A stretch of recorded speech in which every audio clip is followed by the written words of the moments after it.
नमस्कार दोस्तों, स्वागत है आपका अपने यूट्यूब चैनल की क्लासेज 2003 में। तो दोस्तों मैं कमलेश सर। तो आज आपसे बच्चों को ना एकदम जान लीजिए, आज से आपकी क्लास मैथ की शुरू है। यानी कमजोर छात्रों के लिए मैथ सीखने का सुनहरा मौका। एकदम जान लीजिए बेसिक तरीके से आपको बताया जाएगा कि मैथ का आपको रामबाण बताया जाएगा। तो बाबू आप लोग वीडियो को पूरा देखिएगा और पसंद आएगी तो और दोस्तों के पास शेयर कर दीजिएगा, क्योंकि आप लोग के लिए बहुत ही बेनिफिट होने वाली वीडियो है। आज से आप लोग गणित के एकदम महान शुरू से लेकर जीरो से लेकर हीरो आपको बनाऊंगा मैथ के बारे में। अगर आप मैथ से कमजोर है, मैथ से डरते हैं तो मैथ से टेंशन फ्री रहिए। तो चलिए बिना समय गवाए वीडियो को हम लोग स्टार्ट करते हैं। तो चलिए दोस्तों आप लोग देखिए, इसमें बेसिक मैथ यानी इंपॉर्टेंट फैक्ट्स आपको लेके चलते हैं इंपॉर्टेंट फैक्ट्स की तरफ। यानी पहला इसमें जो आपका दिया है फैक्ट्स, यहाँ पे देखिए। आपको मैंने बोला ना कि एकदम कमजोर से कमजोर बच्चा भी अब जाकर मैथ सीखेगा, ठीक है। तो चलिए देखिए, इसमें फैक्ट कई तरीके से हम एग्जाम्पल सही बताए हुए हैं। पहला फैक्ट इसमें क्या दिया है कि इंपॉर्टेंट फैक्ट जो है कि किसी संख्या में शून्य का गुणा किया जाए या शून्य में किसी संख्या से गुणा किया जाए तो गुणनफल क्या होगा, शून्य प्राप्त होगा।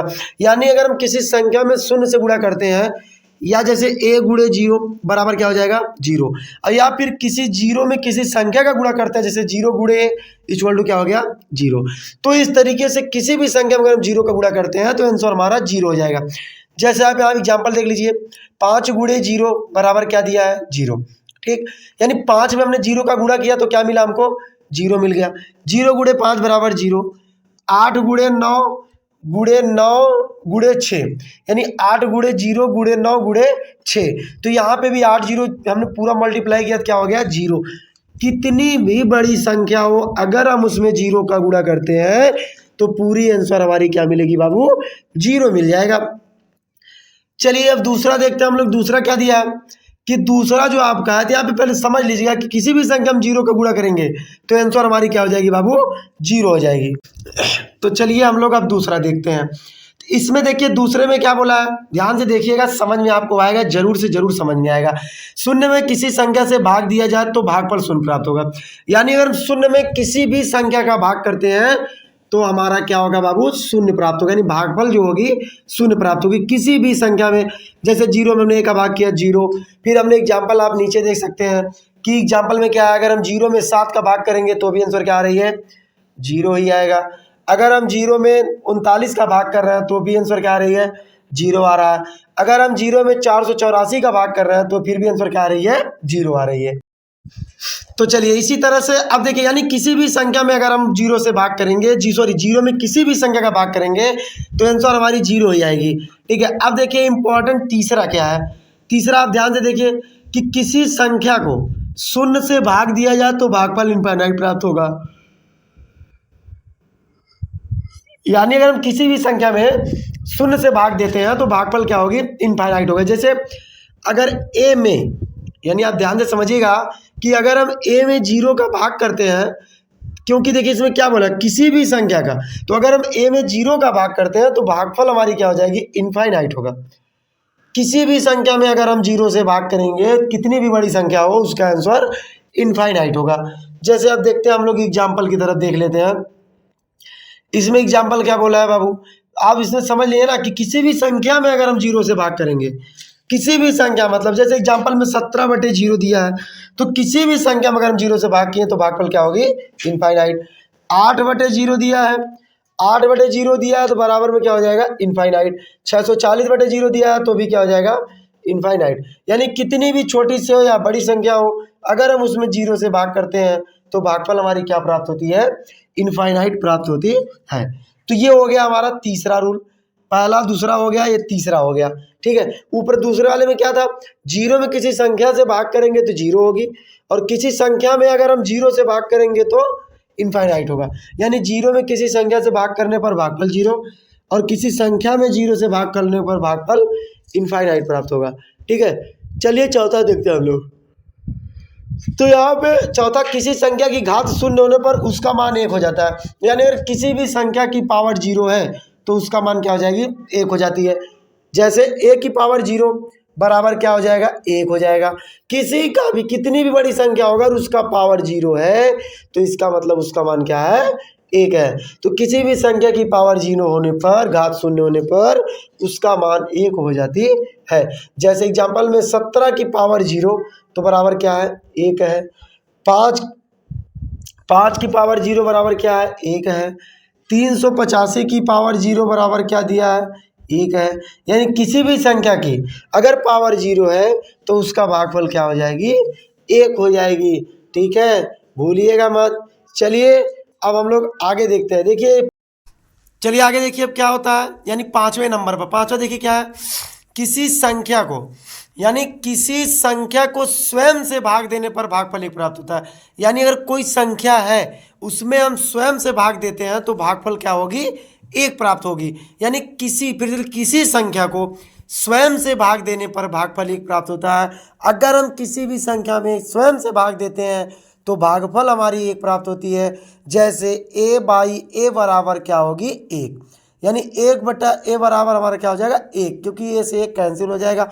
तो किसी भी संख्या को अगर हम स्वयं से भाग देते हैं तो भागफल हमारी 1 प्राप्त होती है। जैसे 17/17 बराबर 1।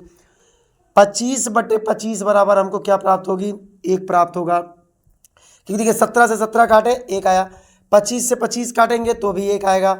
लेकिन अगर 0/0 आएगा तो वो नॉट डिफाइंड, उसका 1 नहीं होगा, उसका डिफाइन नहीं कर सकते हैं। ठीक है, चलिए अब हम लोग चलते हैं आगे जोड़ और घटाव के बारे में। तो चलिए यहाँ तक हो गया हमारा पूरा कंप्लीट। अब हम लोग देखते हैं यहाँ पे, देखिए अगर हम 0 0 करना चाहेंगे नहीं होगा। ठीक है, चलिए अब यहाँ पे देखते हैं हम लोग जोड़ और घटाव के बारे में। तो जोड़ और घटाना क्या है हमारा, एडिशन और सब्ट्रैक्शन। ठीक, जोड़ और घटाव में हम लोग देखते हैं, इसमें क्या बोला जाता है कि धनात्मक संख्याएं सदैव आपस में जुड़ती हैं और चिन्ह धन का लगता है। यानी जो धनात्मक संख्या होती हैं वो सदैव यानी हमेशा आपस में जुड़ती हैं। जैसे 2 + 3 बराबर 5, तो ये दोनों देखिए धनात्मक है, +2 + 3 बराबर +5। यानी दोनों धनात्मक संख्याएं आपस में क्या होती हैं, धन के साथ जुड़ती हैं, चिन्ह के साथ जुड़ती है। नोट देख लीजिए, किसी संख्या के पहले कोई भी चिन्ह ना हो तो धन माना जाता है। अगर किसी संख्या के पहले कोई चिन्ह नहीं है तो वहां के पे हम क्या मानते हैं, धन मानते हैं। जैसे इसके आगे कुछ नहीं है तो यहाँ पे धन मान लेंगे, 5 के आगे कुछ नहीं है तो यहाँ पर भी हम क्या मान लेंगे, धन मान लेंगे। तो किसी भी संख्या के पहले अगर कोई चिन्ह नहीं है तो उसको हम क्या मानते हैं, धन मान लेते हैं। तो देखिए बाबू, ये मैथ की बेसिक चीजें हैं, इसको भूलिएगा मत। दूसरा देखिए, धनात्मक और ऋणात्मक संख्याएं सदैव आपस में घट जाती है और चिन्ह बड़ी संख्या का लगता है। यानी जो धनात्मक और ऋणात्मक संख्याएं होती हैं वो हमेशा आपस में घटती हैं और चिन्ह बड़ी संख्या का लगता है।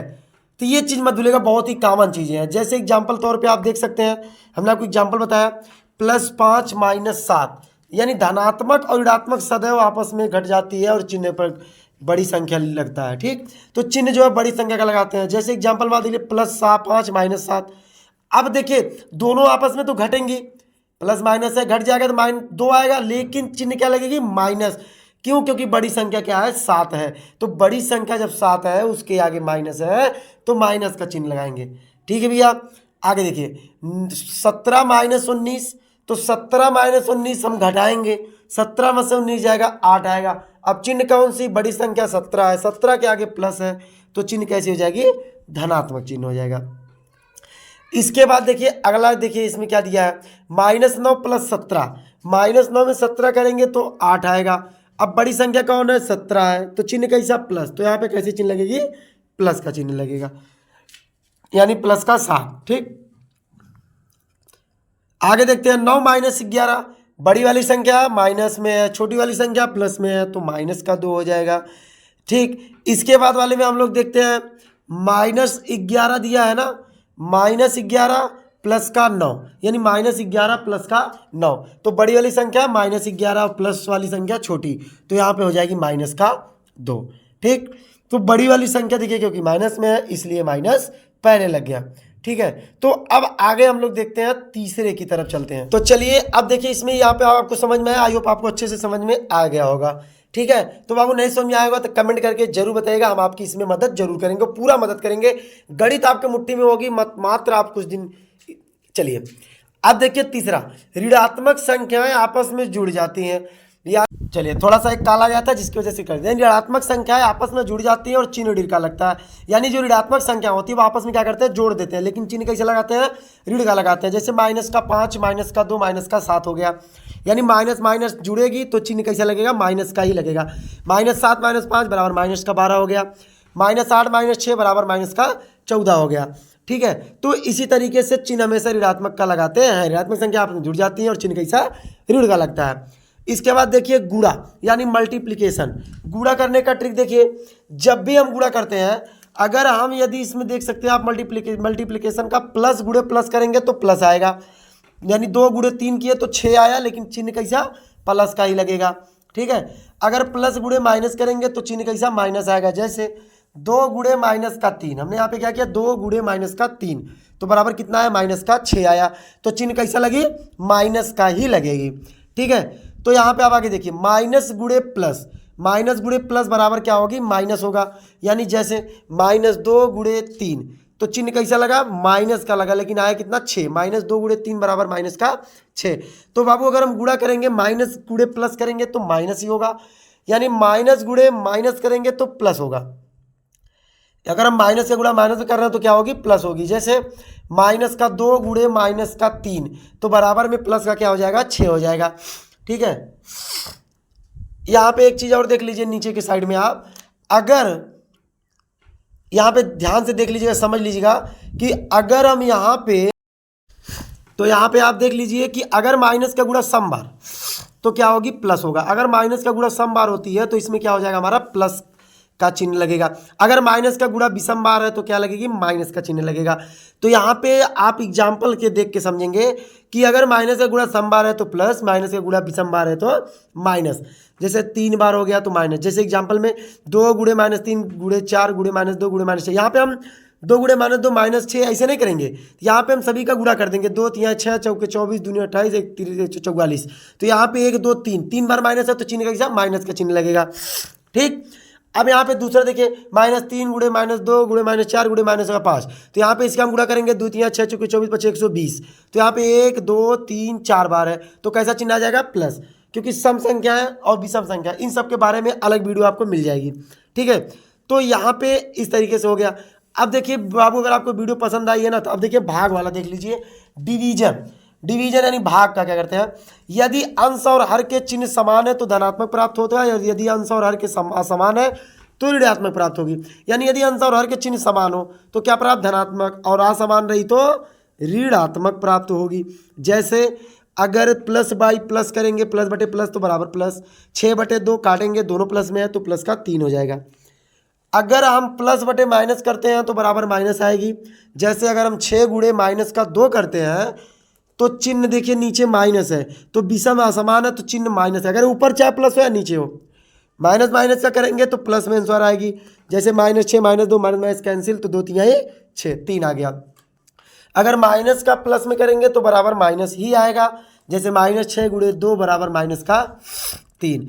एक चीज़ आप याद रख लेगा बहुत ही इंपॉर्टेंट है, -a/b इक्वल टू -a/b बराबर -a/b। चाहे हर माइनस हो या अंश माइनस हो तो ऊपर माइनस ही लगेगा, हर कभी माइनस नहीं होती, उसको हम ऊपर लिख देते हैं। जैसे एग्जाम्पल में यहाँ देख लीजिए AB फिर बराबर में हमने क्या कर दिया माइनस का AB। ठीक। अब यहाँ पे आप एक छोटा सा एग्जाम्पल देख सकते हैं, -6 गुणे 2 बराबर 6 बटे -2 सॉरी, और 6 बटे -2 बराबर -6/2 यानी काट देंगे तो आ जाएगा माइनस का 3। तो इस तरीके से बाबू पूरा हमने आपको सॉल्व करा, यहाँ पे आप देख सकते हैं। और अगर आपको वीडियो पसंद आएगी तो वीडियो को लाइक सब्सक्राइब तथा शेयर जरूर कर दीजिएगा। और बाकी सभी इंपॉर्टेंट टॉपिक आपको नेक्स्ट वीडियो में मिलेगी, पार्ट 1 पार्ट 2। इसी तरीके से आपको मैथ के बारे में पूरी बेसिक बताएंगे, पूरी बेसिक मैथ में आपको खत्म की जाएगी। और आपको यदि वीडियो पसंद आएगी तो वीडियो को लाइक सब्सक्राइब करना मत भूलिएगा।